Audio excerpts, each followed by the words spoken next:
दोस्तों आज 22 अप्रैल है और दुनिया एक ऐसी डेडलाइन पर खड़ी है जहां पर एक सिग्नेचर शांति ला सकता है और एक नो एक बहुत बड़ी तबाही ला सकता है या जंग छेड़ सकता है।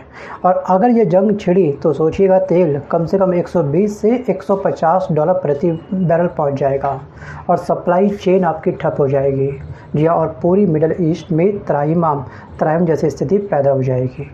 सोचिए एक तरफ जो ईरान है जी हाँ, वो अपनी मिसाइलें तैयार कर रहा है जी हाँ, मिसाइलों के पाइल लगा रहा है और उसका वीडियो बना करके बंदा सोशल मीडिया प्लेटफॉर्म पर अपलोड कर रहा है जी हाँ। एक बहुत बड़ा प्रेशर ईरान अपना तैयार कर रहा है वैश्विक स्तर पर, और वहीं दूसरी तरफ अमेरिका ब्लॉकेड लगा रहा है, स्टेट ऑफ हॉर्मुज़ को घेरने का प्रयास कर रहा है। मतलब कि ईरान के जो कार्गो है उन्हें रोकने का प्रयास कर रहा है और लगातार डोनाल्ड ट्रंप धमकी दे रहा है ईरान को।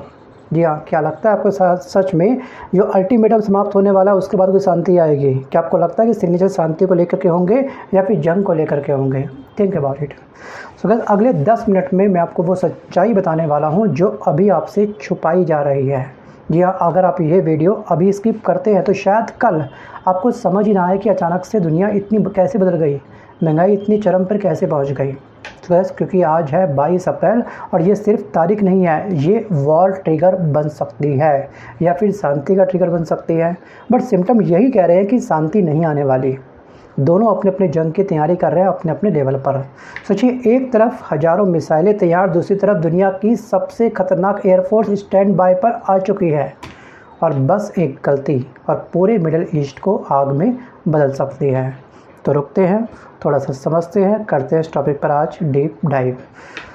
सो गाइस 21 अप्रैल, कल थी 21 अप्रैल। सो गाइस कल था आपका IRGC का स्थापना दिवस, जिसे हम बोलते हैं इस्लामिक रिवोल्यूशनरी गार्ड कॉर्प्स। ये इसका स्थापना दिवस था और इस दिन ईरान ने दुनिया को एक सीधा मैसेज दे दिया है। जी हाँ, मेजर जनरल अली अब्दुल्लाही का एक बयान आता है और बयान में ये साफ साफ ये कहते हैं कि हॉर्मुज़ से लेकर के सरहद तक हम पूरी तरीके से तैयार हैं। आओ कभी हवेली में स्वैग से करेंगे सबका स्वागत, मतलब मिसाइल से करेंगे सबका स्वागत। इसका कहने का अर्थ ये था और ये साफ साफ चेतावनी थी इजराइल को लेकर के और अमेरिका को लेकर के। या ये सिर्फ बयान नहीं था, ये एक वॉर सिग्नल है। सोचिए आज का ईरान वो पहले वाला कमज़ोर ईरान नहीं रहा है जी हाँ, जिसको हम कमज़ोर देश समझ रहे थे। और उस कमज़ोर देश ने इस जंग को 55 दिन क्रॉस करवा दिए हैं जी हाँ। ईरान ने अपने दम पर सोचिए इजराइल के और अमेरिका के दांत खट्टे कर दिए हैं। हम सोचते थे ईरान छोटा सा देश है क्या कर लेगा। जी हाँ, ट्रंप भी ये गलती पाल के बैठा हुआ था। इसको लगा कि मैं भी ये टॉप लीडर को मार दूंगा ईरान के, तो यहाँ के रिजिम में बड़ी आसानी से चेंज कर दूंगा। लेकिन टॉप लीडर की मृत्यु के बाद यहाँ पे रिजिम तो चेंज नहीं हुई, लेकिन जब नई रिजिम आई उसने कहीं ना कहीं एक आक्रोश रूप धारण कर लिया, एक तांडव रूप धारण कर लिया और इस समय ट्रंप के दांत खट्टे कर दिए। जी हाँ, आज का ईरान वो पहले वाला कमज़ोर ईरान नहीं है, ध्यान रखिएगा। आज ईरान के पास अपने दम पर 3000 से अधिक बैलिस्टिक मिसाइल हैं और 1500 से अधिक अटैक ड्रोन है इसके पास, और लगातार ये ड्रोन की पाइल पे पाइल तैयार कर रहा है, गट्ठे पे गट्ठा तैयार कर रहा है, मिसाइल अपनी लगातार स्टोर कर रहा है। और सबसे बड़ी दोस्तों ताकत है यहाँ की, इसके पास जनता का सपोर्ट है। इसकी जनता इसके साथ खड़ी हुई है, जंग में आने के लिए तैयार है जनता। तो ये होता है लीडर, वो लीडर नहीं दोस्तों कि भैया सत्ता के खिलाफ जनता खड़ी हो सड़कों पर। सोचिए ट्रंप के खिलाफ मतलब अमेरिका की जनता पिछले 1 साल में 4 बड़े प्रोटेस्ट कर चुकी है। कितना बड़ा अंतर है ईरान की राजनीति के अंदर और अमेरिका की राजनीति के अंदर। और ईरान ने अमेरिका को ऐसी टक्कर दी कि अमेरिका की जो वास्तविकता है, जो टेक्नोलॉजी को लेकर काफ़ी डंका पीटता था ना अपना, कि उसके पास वर्ल्ड का सबसे हैवी फाइटर जेट है, सबसे एडवांस फाइटर जेट है, जो वो दुनिया को अपने फाइटर जेट सप्लाई करता था। इसकी सप्लाई चेन पर भी ईरान ने एक बहुत बड़ा बट्टा लगा दिया है। ये आपको याद होगा किस तरह से जी हाँ, ईरान ने अपने एयर डिफेंस सिस्टम के माध्यम से, अपने ड्रोन के माध्यम से इसके हैवी फाइटर जेट को राख बना दिया था। वो पल तो आपको याद होगा, उसको लेकर के मैंने डेडिकेटेड वीडियो तैयार भी किया था। आज वर्तमान में ईरान के पास में हाइपरसोनिक टेक्नोलॉजी है, एडवांस टेक्नोलॉजी है ईरान के पास में, और आज ईरान को सपोर्ट कर रहा है चाइना और रसिया। जी हाँ, ये कह रहे हैं कि आप यूरेनियम एनरिचमेंट अपना पूरा का पूरा सरेंडर करो, जो ट्रंप बोल रहा है इस समय ईरान को। सोचिए इसके पास 60% का एनरिचमेंट है यूरेनियम का, और न्यूक्लियर पावर बनने के लिए 90% चाहिए, 30% की इसके पास कमी है। और कहते हैं कि 30 का 60% करना काफ़ी इजी काम होता है किसी भी देश के लिए। और इसके पास, ईरान के पास सबसे बड़ा हथियार है आज स्ट्रेट ऑफ हॉर्मुज़ का। यह स्ट्रेट ऑफ हॉर्मुज़ वो हथियार है जो काफ़ी सारे देशों की अर्थव्यवस्था को बुरी तरीके से हिला के रख सकता है। जी हाँ, ये वही हथियार है जहाँ से गुजरता है दुनिया का 20% क्रूड ऑयल। सोचिए 18 से 20 मिलियन बैरल पर डे यहाँ से गुजरता है। ये नब्ज, इसकी नब्ज आज ईरान के हाथ में है। मतलब कि अगर यहाँ पे जंग स्टार्ट हुई तो सिर्फ मिसाइल नहीं चलेंगे, मिसाइल नहीं गिरेंगे, पूरी दुनिया की इकॉनमी भी धराशायी हो जाएगी। दोस्तों, गुलाम हुसैन मोहसेनी का एक सीधा आदेश आता है, या चंद घंटों पहले इनका ये आदेश था कि ईरान के हर सेक्टर पर जितनी भी फोर्स हैं वो 100% अलर्ट मोड में आ जाए। यहाँ जंग कभी भी हो सकती है। और ध्यान रखो, ऐसा आदेश तब आता है जब खतरा बहुत बहुत बहुत बड़ा हो और वो खतरा डैम श्योर हो, मतलब पक्का हो कि वो खतरा होगा। सोचिए चंद घंटों बाद अल्टीमेटम समाप्त हो जाएगा, उसके बाद दाबड़दौड़ हमले होंगे। सो गाइस, ईरान की ताकत, मैं अगेन बोलूँगा कि अब पहले जैसे नहीं है। जी हाँ, इस समय ट्रम्प को भी थोड़ा झुकना चाहिए अगर सच में वो शांति चाहता है तो, क्योंकि ईरान के पास एक्टिव फोर्स की संख्या 6 लाख के आसपास है। ईरान के पास रिज़र्व फोर्स कम से कम 3.5 लाख के आसपास है। और ईरान के पास में है proxy network, Hezbollah, हुतीज़, Iraqi military और जनता का भी सपोर्ट ईरान के पास भरपूर है। यही इसकी सबसे बड़ी ताकत भी है। सोचिए कल IRGC की स्थापना दिवस पर महिला भी आर्मी की परेड में, जो परेड हुई थी उसमें भी महिलाओं ने पार्टिसिपेट किया था। मतलब कि महिलाएं भी अब जंग में उतरने के लिए तैयार हैं। इन तस्वीरों को आप ध्यान से देखिएगा। मतलब कुल मिलाकर के लाखों लड़ाके इस समय ईरान के साथ खड़े हैं, मरने के लिए बिल्कुल तैयार खड़े हैं। कोई दिक्कत नहीं, देश के लिए हम लोग शहीद होने के लिए तैयार हैं। मतलब साफ है कि ये जंग सिर्फ ईरान वर्सेस US नहीं होगी, बल्कि इस जंग से पूरा मिडल ईस्ट जल सकता है। सो गाइस, अब आते हैं सबसे खतरनाक एक हिस्से की तरफ, थोड़ी उसके बारे में बात कर लेते हैं, मतलब कि डोनाल्ड ट्रंप के बयान की तरफ। सोचिए इसके बयानबाजी से साफ साफ ये लग रहा है कि ये इस जंग में, इसके बयान इस जंग की आग में घी डालने का काम कर रहे हैं। सोचिए ट्रम्प के ऊपर एक बहुत बड़ा प्रेशर है कि भैया शांति डील करो, पीस डील करो, क्योंकि ट्रम्प के अगेंस्ट भी बहुत सारे देश अब खड़े हो चुके हैं। क्योंकि अभी हाल ही में कांग्रेस के अंदर, मतलब कि अमेरिका के संसद के अंदर, जिसको हम कांग्रेस बोलते हैं, उसके अंदर एक वोट हुआ था। वोट में ये वोटिंग हुई थी कि आखिरकार कितने देश इस जंग में पार्टिसिपेट करने की वजह से सहमत और कितने असहमत हैं। सोचिए 52 में से 47 वोट उन देशों के थे जो ये कहते थे कि हाँ, डोनाल्ड ट्रंप ने इस जंग में अपने पैर फंसा करके बहुत बड़ी गलती करी है। सो गाइस, जंग थी ईरान और इजराइल के मध्य, तो ट्रंप इस बीच में क्यों कूदा, क्यों आया? सोचिए ये बहुत बड़ा संकेत है। पिछले 1 सालों में 4 बड़े प्रोटेस्ट होना ट्रंप की सरकार के खिलाफ, ये बहुत बड़ी चेतावनी है। और इस वोटिंग के बाद में ट्रंप के जो अधिकार है ना, वो काफ़ी हद तक सीमित हो सकते हैं। लेकिन आज क्या होगा उसका हमको करना है ज़रा सा, थोड़ा सा और इंतज़ार। बस चंद घंटों बाद होगा दूध का दूध, पानी का पानी। सो गाइस, अगर हम अमेरिका की ग्राउंड पावर की अगर हम बात करें तो अमेरिका के पास दोस्तों फाइनेंशियली कोई कमी नहीं है। नुकसान तो उसका बहुत तगड़ा हुआ अलग बात है, लेकिन फाइनेंशियली काफ़ी स्ट्रांग है। और इसके अलावा अमेरिका के पास वर्तमान समय के अंदर 40,000 से अधिक सैनिक मिडल ईस्ट में तैनात हैं और 10 से अधिक बड़े मिलिट्री बेस इसके पास में हैं। सोचिए एयरक्राफ्ट कैरियर स्ट्राइक इसके पास बहुत सारे अलग अलग ग्रुप में बटे हुए हैं। और एक अगर हम बात करें, एयरक्राफ्ट कैरियर कम से कम 70 फाइटर जेट की होल्डिंग कर सकता है, उनको कैरी कर सकता है। ये है पावर इसके एयरक्राफ्ट कैरियर की। और दोस्तों वर्तमान में US के जो एयरक्राफ्ट कैरियर हैं, यहाँ से डेली 150 से अधिक शॉर्टेज लॉन्च की जा रही है। जी हाँ, ये चेतावनी है, ये संकेत है, दुश्मन देश हम तुम्हारे आसपास हैं। जी हाँ, एक गलत कदम तुम्हारी सल्तनत ख़त्म। शायद ये इशारा इस समय अमेरिका का ईरान को लेकर के। जी हाँ, शॉर्टेज कहते हैं कि एक तरह से आग का गोला होता है जो आसमान में दागा जाता है बताने के लिए कि हम तुम्हारे आसपास खड़े हैं। सो गाइस, US के जो तमाम दोस्तों जो ट्रैप बिछा हुआ है ना, चाहे वो एयरक्राफ्ट कैरियर को लेकर के हो, फाइटर जेट को लेकर के हो, लगातार दोस्तों बॉम्ब की लोडिंग क्यों ना करना हो फाइटर जेट के अंदर, इन सब का एक ही टारगेट है, ईरान के न्यूक्लियर साइट्स, ऑयल इंफ्रास्ट्रक्चर और ईरान का पावर प्लांट को राख बनाना, खाक बनाना, उनको तबाह करना। इन शॉर्ट इन सब का सीधा सा मतलब ये है कि ईरान की इकॉनमी को शट डाउन करना। अब कौन किसकी इकॉनमी को शट डाउन करेगा वो चलेगा पता आने वाले समय में। तो गाइस अब बात करते हैं कुछ विजुअल वीडियो की। कि हाँ, ईरान ने जो अपनी मिसाइलें इकट्ठी कर रही हैं अपने गोडाउन के अच्छे खासे एक वीडियो बनाकर सोशल मीडिया प्लेटफॉर्म पर अपलोड किया।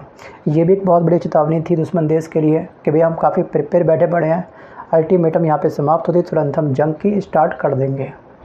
या दूसरी तरफ यूएसएस इब्राहिम लिंकन लगातार सप्लाई पे सप्लाई कर रहा है वेपन्स की।